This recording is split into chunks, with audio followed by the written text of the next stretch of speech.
은퇴자와 청년이 만나서 세대 통합형으로 주거하는 그런 모델이 있습니다. 이 모델의 핵심과 고려할 사항에 대해서 살펴보도록 하겠습니다. 안녕하세요. 저는 시니어 라이프 비즈니스를 연구하는 최혁입니다.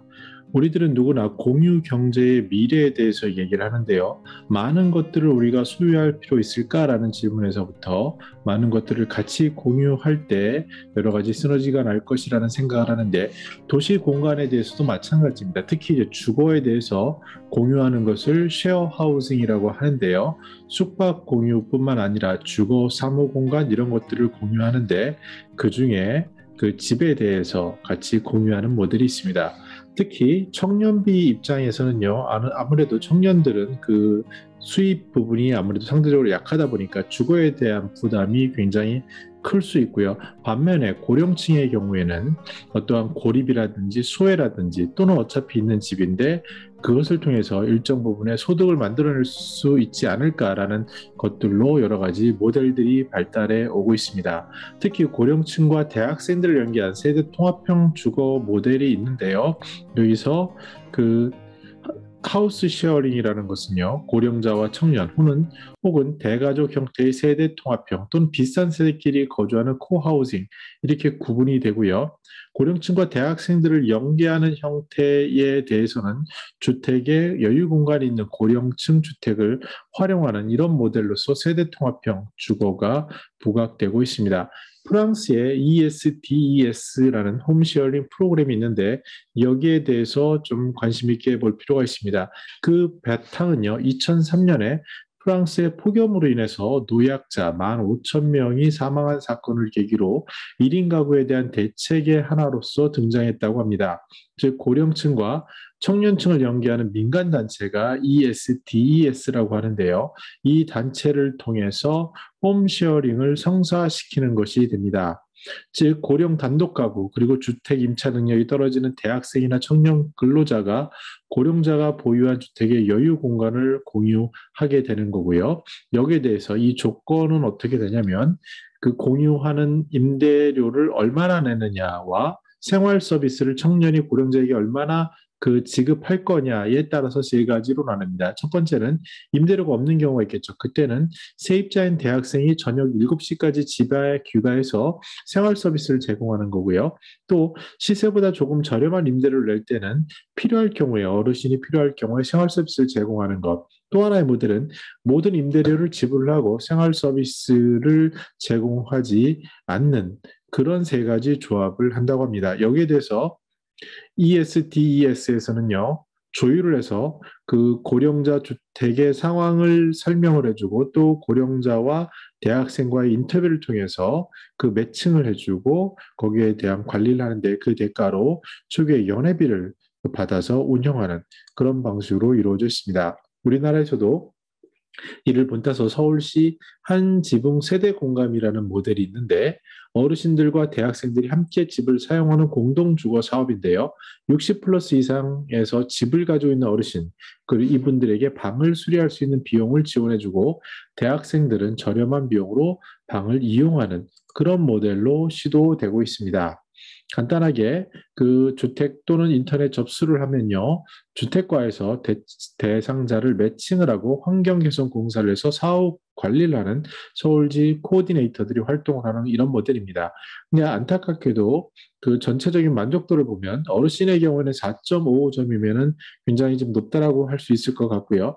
대학생 경우에는 3.91점으로 높다면 높고 낮다면 낮을 수 있는데, 그럼 재참여하겠냐라는 의사를 물어봤을 때 어르신은 90%가 하겠다, 대학생들은 73%를 하겠다라고 2019년 기준으로 발표가 되었습니다. 아무래도 재참여를 안 하는 경우가 있는데, 그 이유가 뭔가를 살펴보니까 대학생들의 경우에 첫 번째, 우리가 예상하다시피 어르신들이 지나친 간섭에 대한 반감이 있다. 그리고 또 하나는 집이라는 게 단순히 가격이 저렴하다는 것뿐만 아니라 학교라든지 또는 교통이 편리한 위치에 있어야 되는데 그런 주택이 좀 부족하다. 그리고 주택이 노후하다 보니까 관리 비용, 수선 비용에 대한 그 부담에 대한 것들이 있고, 특히 전기 소스의 경우에 어르신들이 좀 아끼는 것이 있는데, 젊은 사람들의 경우에 여기에 대한 입장 차이로 의한 갈등, 규칙적인 생활 규칙 이런 것이 미비한 갈등들이 제기되고 있습니다. 사례에 있어서도 어떤 뭐 예를 들어서 통금을 얘기한다든지 뭐 빨리 들어왔으면 좋겠다라는 것이 부담이 되고요. 또 방음, 시끄러운 것들 그리고 공용 공간에 대한 룰 세팅 이런 것들을 이제 점차 개선을 해서 코디네이터라는 분들이 이제 조율까지 하게 되었는데 여기에 대해서 보다 중요한 것이 무엇인지에 대한 질문을 던지고 있습니다. 고령층의 하우스 쉐어링은 경제적인 유인뿐만 아니라 정서적으로 사회적 유대감을 제공하는 것이 중요하다라고 얘기를 합니다.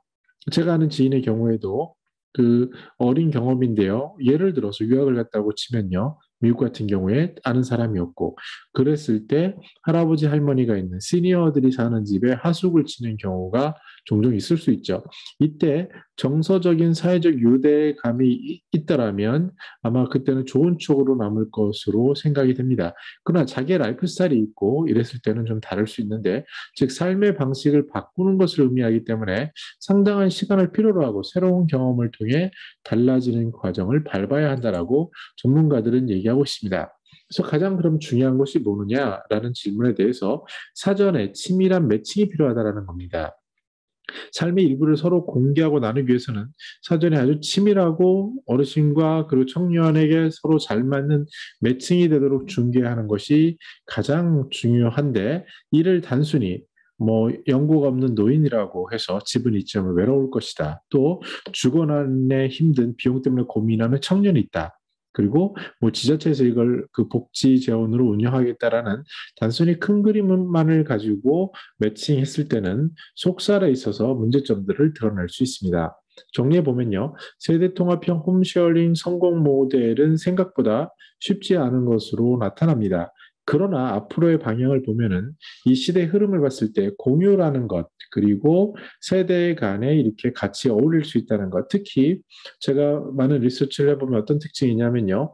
60 플러스, 그러니까 할아버지 할머니 세대와 손자녀 세대, 특히 이제 손자녀들이 할아버지 할머니의 돌봄을 받은 세대인 경우에 서로가 서로를 위하는 그런 공감대가 큰 것을 알 수가 있습니다. 이것이 확산돼서 만약에 그 학교라는데 이런 집에서 멀리 떨어진 곳에 새로 그 하숙하거나 또는 주거 형태를 구하게 됐을 때 시니어와 그 젊은 친구들이 어울릴 수 있는 가능성이 존재를 할 수 있습니다. 근데 여기서도 중요한 것은 집이라는 개념부터 생각을 해봐야 할 것 같습니다. 핵심 니드가 비용을 줄이는 거냐 아니면 학교가 가까운 거냐 이런 것부터 시작해서요. 앞에서 얘기했던 그 서로 세대 갈등이 될 만한 통금을 한다든지 아니면 규칙에 대한 것, 특히 비용에 대한 것들에 대한 우려들, 또 전기세를 아끼라든지 이런 것들에 대한 소통의 문제점이 발생할 수 있습니다. 또는 교통 비용만 보고 할 수 없고요. 지역이 중요한데 이런 것들의 니드와 매칭을 잘하는 것이 필요해 보이고, 이에 대해서 코디네이터 정책 지원 방안도 있고 또 정책 지원들도 꾸준히 되어야 하는 여러 가지가 맞아야 되는 것이 있습니다. 저도 옛날을 돌이켜 보면요, 그 지방에 살았는데 서울로 학교를 다니다 보니 한순간 하숙을 한 적이 있었습니다. 어느 교수님 댁이었는데 뭐 여러 가지 생각해 보면 좋겠죠. 학교 바로 뒤였고 비용도 저렴했고, 그러나 그때 당시 주거 환경이라든지 또는 그 제가 생각했던 것과 완전히 다른 열악한 환경들, 이런 것들로 인해서 지속되지 못했던 것을 기억을 합니다. 그래서 앞에서 본 것처럼 단순히 외로운 노인이 있을 거고 비용, 주거에 대한 관심 있는 젊은이가 있기 때문에 이들을 매칭하면 좋을 거야라는 그러한 단순한 생각에서 넘어서서 정서적인 삶의 공유가 될 수 있는, 그를 위해서는 가장 중요시하는 서로 각자가 필요하는 니드가 무엇인지 그것을 매칭하고 그것을 지원하는 정책들이 이어져야 할 필요가 있다라고 보여집니다. 근데 시니어 관점에서는 조금 다르게 봐야 할 것 같습니다. 아무래도 공유라는 것은 큰 시대의 흐름일 수 있고요. 특히 1인 가구라는 것은 정해진 운명일 수 있습니다. 그랬을 때 주거에 대한 아주 탄력적인 조정을 하지 못했을 때 여기서 일정 부분 소득도 만들어내고 젊은 사람과 소통도 할 수 있고, 이런 모델이 예를 들어서 지금 코로나 때문에 많이 못하지만 여행 프로그램인 에어비앤비와 같은 그런 것들에 대한 가능성을 우리는 계속 타진하고 있는데, 만약에 니드와 매칭이 맞는 그러한 세대 통합형 모델이 가능하다면 서로 소통이 될 수 있어서 마치 예전에 손자녀를 돌보는 할아버지 할머니와 같은 마음, 그리고 서로가 서로를 간섭하지 않고 서로가 서로를 존중할 수 있는 이런 문화가 생길 수 있다면 그것이야말로 시니어 입장에서는 세계 시민 라이프 스타일의 전초 기제가 될 것이고요. 지금까지 많은 어려움이 있었던 것은 사실이지만 앞으로 흐름에 있어서 세대 통합형 홈쉐어링에 대해서는 한 가닥 희망을 또 가져볼 수도 있지 않나 생각해 보았습니다. 저는 더 나은 시니어 삶 공동체를 연구합니다. 감사합니다.